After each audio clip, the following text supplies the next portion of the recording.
Perfect. Okay. Do you want to go first? Me? You go Okay. first. My name is Caitlyn Rodriguez, I'm Celeste Vargas. and today we have the pleasure of interviewing Trick. If you want to go ahead and introduce yourselves and tell us a little bit about you before we get started.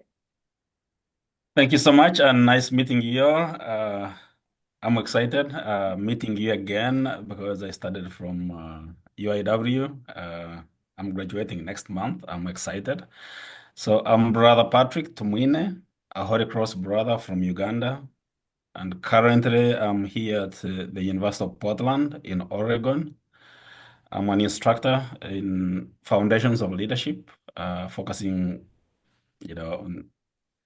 on the needs of undergrads. So it's exciting being here and exciting being um, a UIW student.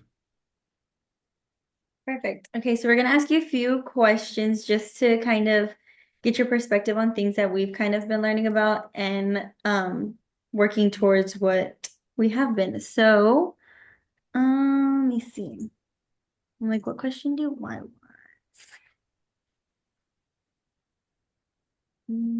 Okay, I'm gonna start with, can you share a little bit about the history and founding story of the Holy Cross Lakeview and its mission for students in throughout the region? Okay, great. Holy Cross Lakeview is one of uh, Holy Cross schools in East Africa. So Holy Cross Congregation of Priests and Brothers first arrived in East Africa in 1958. And we are more focused in education as our ministry and parishes.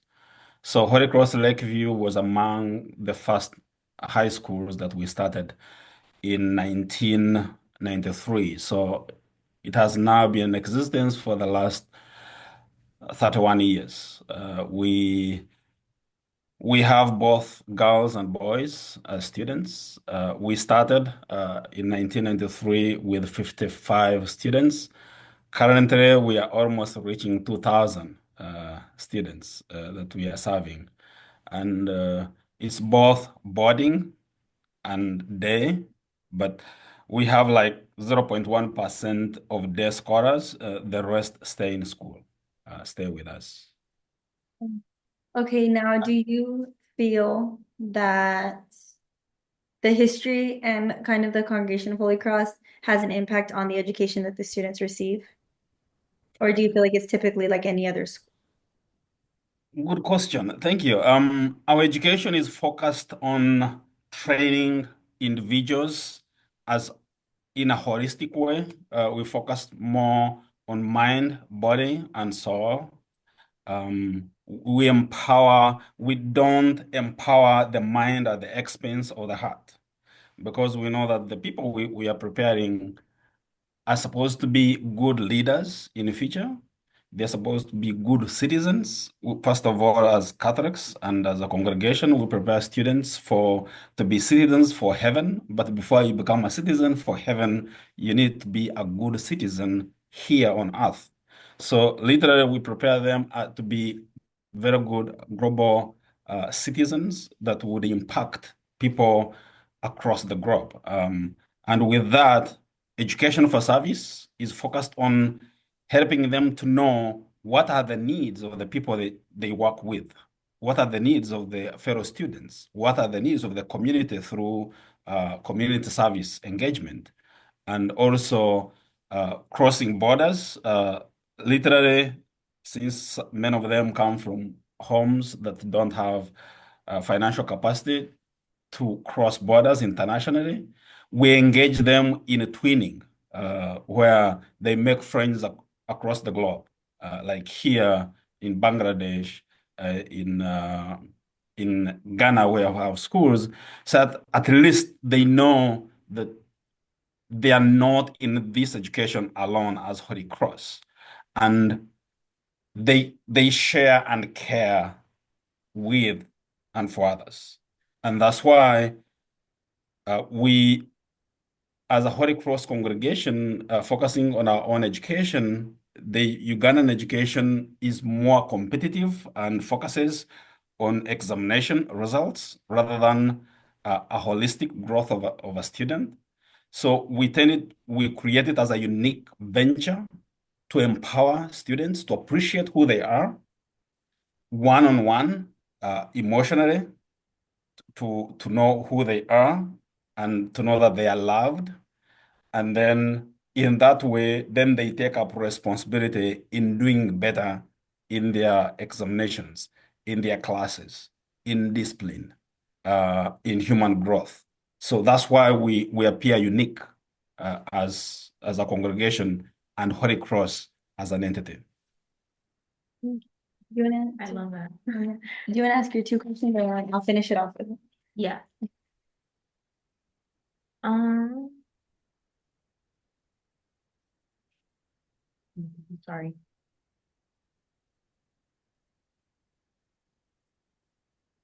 Are there any religious or spiritual sites in Eastern Uganda that hold special meaning for the local population? I know you were talking about how like y'all teach students to like become like one with themselves as well as with their religion. Is there any like places y'all take them where like they just sit there and like think to themselves or stuff like that?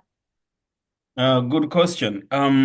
First of all, being founded on a Catholic faith, and as Holy Cross, first of all, we have an internal arrangement where whether you are a Muslim or a Christian in other denomination or a Catholic, we respect your faith within the school.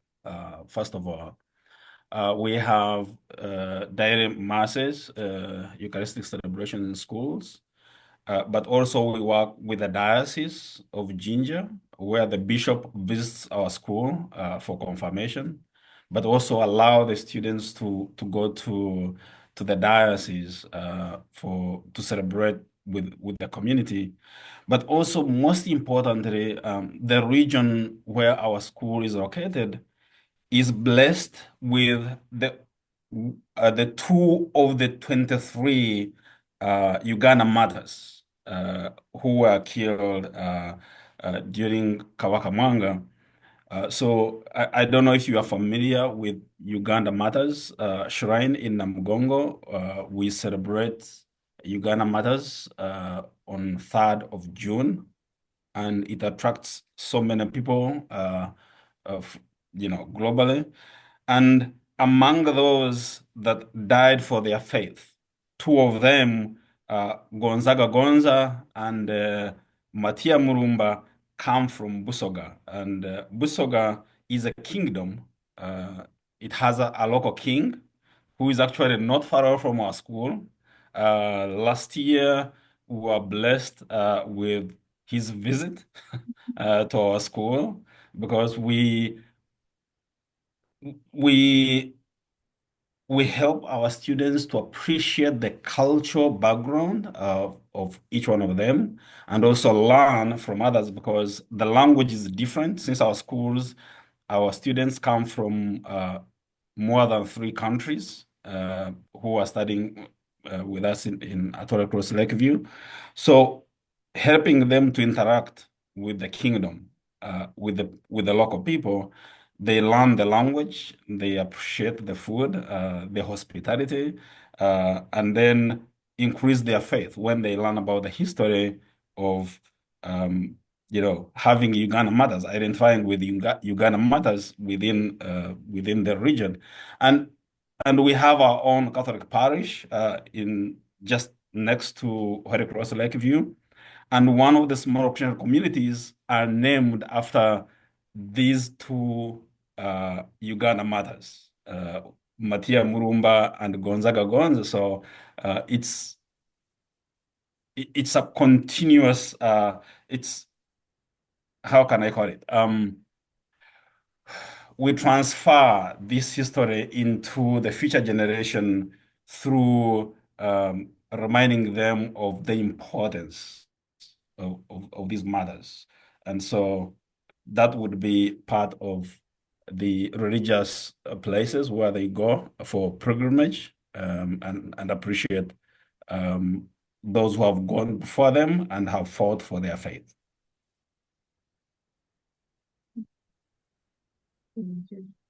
No, and mine. You can just ask one more, and then I'll end with I actually had something separate from the questions we had. So in class, she had mentioned how in the classrooms in Uganda at Holy Cross, it's like 80% boys and like 20% girls, or like kind of that ratio of numbers.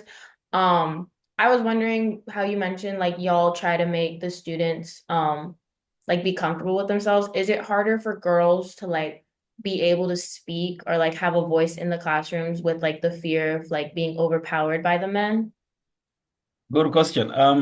Culturally, if I consider all the schools I've gone to, apart from Holy Cross Lakeview, because girls are more than boys, surprisingly, because the culture in Uganda, parents prefer boys for formal education to girls, because they look at the girls getting, when they get married, they benefit other families for the education they have received, and the boys will benefit their parents' family as future heirs, which truly not true, because girls um, are more supportive of the parents even when they get married. So with that, um, the cultural constraint in terms of um, role assignment, looking at the girls that they can't do well in mathematics, they can't do well in sciences, they are more discouraged. But when it comes to Holy Cross Lakeview, we have created a competitive platform for women and men, or girls and boys, to participate equally in leadership. We encourage them that science can be done by anyone. It's not it's not uh, by gender or sex. It's the ability within you. Once you appreciate, once you know what you have within you, what pushes you, you will go for it. And we are here to help you. Mhm. So with this, we have had our girls really become more vocal at the national level. As I speak, two of our girls are representing us in South Africa because they won a debating competition. They are champions in Laudato Si in the school. They fight for climate change. They they have engaged different schools within the region and at the national level. And mostly, these are the girls that are pushing through and inviting boys to stand with them. So they can show the rest that yes, women can also do something. So Holy Cross, as Holy Cross School as an entity, because we have another St. Joseph's here, which is a Holy Cross secondary school in another region, they have all worked together to help young women appreciate who they are, voice out, fight for their rights. But again, I need to let you know that even when we have created a good atmosphere for them to succeed, many of them come from families where parents tend to force them to get married uh, before they finish their school.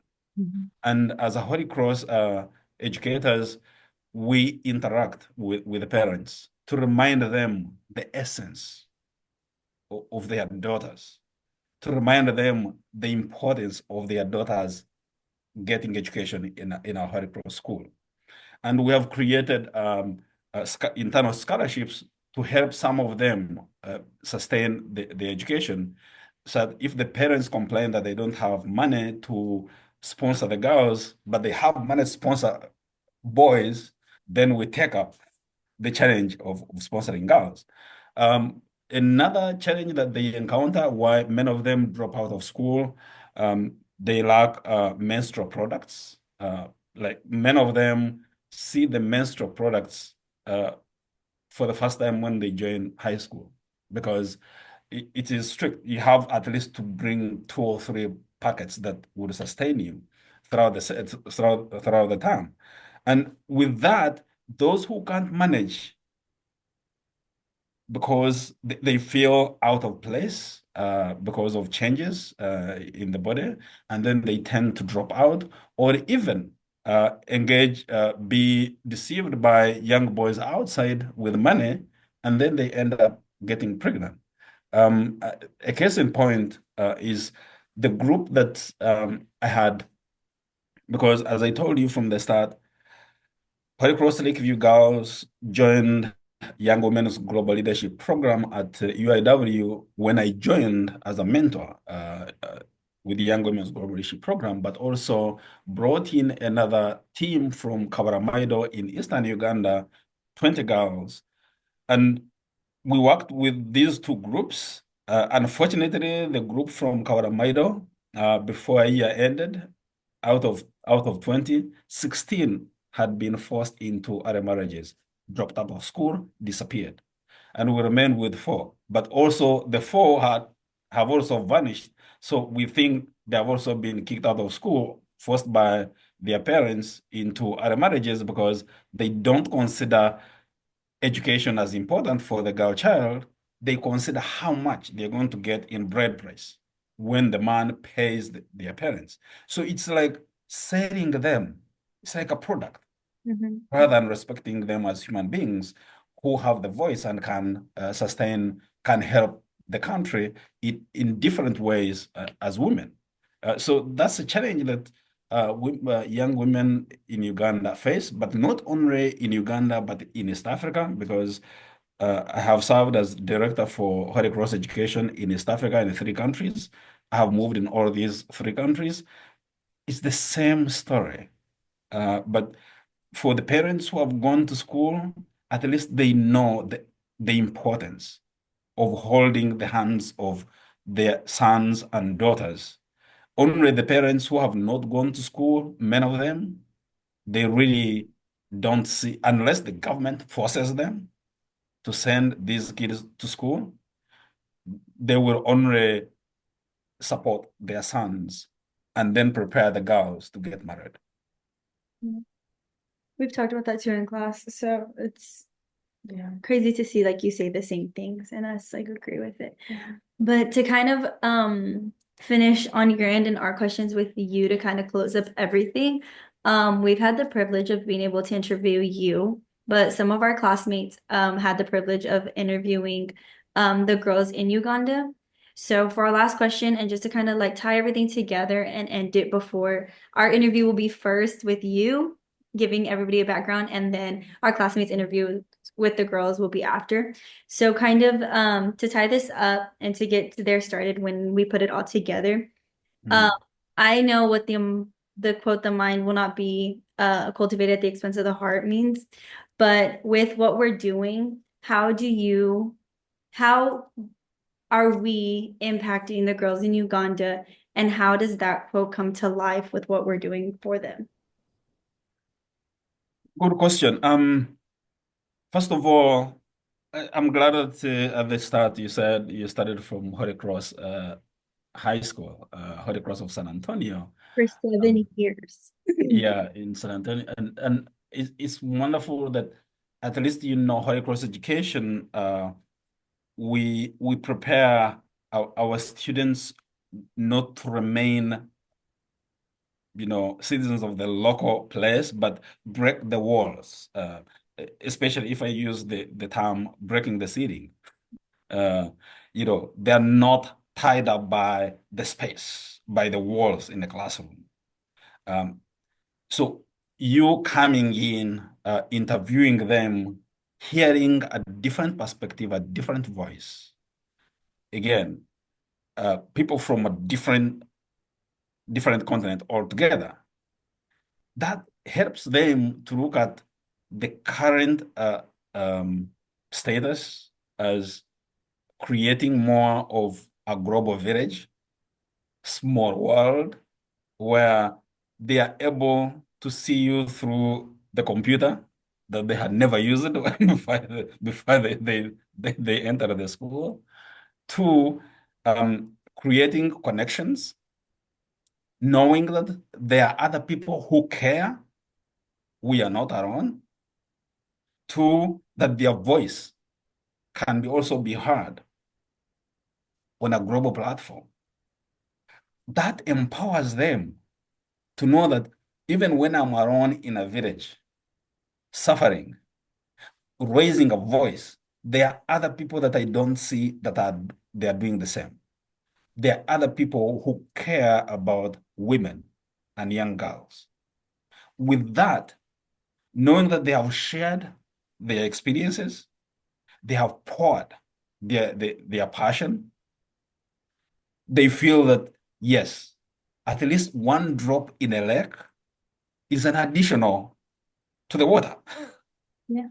Yeah. So uh, it's again, I need to relate it with our young women in Uganda and even in Kenya participating in the UN summit every March and the global summit every April through Young Women's Global Leadership Program. But also what they have been doing in presenting every month for UIW, Young Women's Global Leadership Program conferences, it has helped them to know that what they're experiencing in Uganda is actually the same in Kosovo. Even when the culture is different, the economy is different, but there is where the world seems to be closing in on young women. And it is the time for them to, press hard against the walls so they are not closed in and they can help those who are suffocating, quote unquote, those who are being suffocated by the society, that they can appreciate that there are others who are fighting for them. So your presence, your engagement in this interview with them is an open door for them to appreciate their well-being and appreciate being women. I'm like, love it.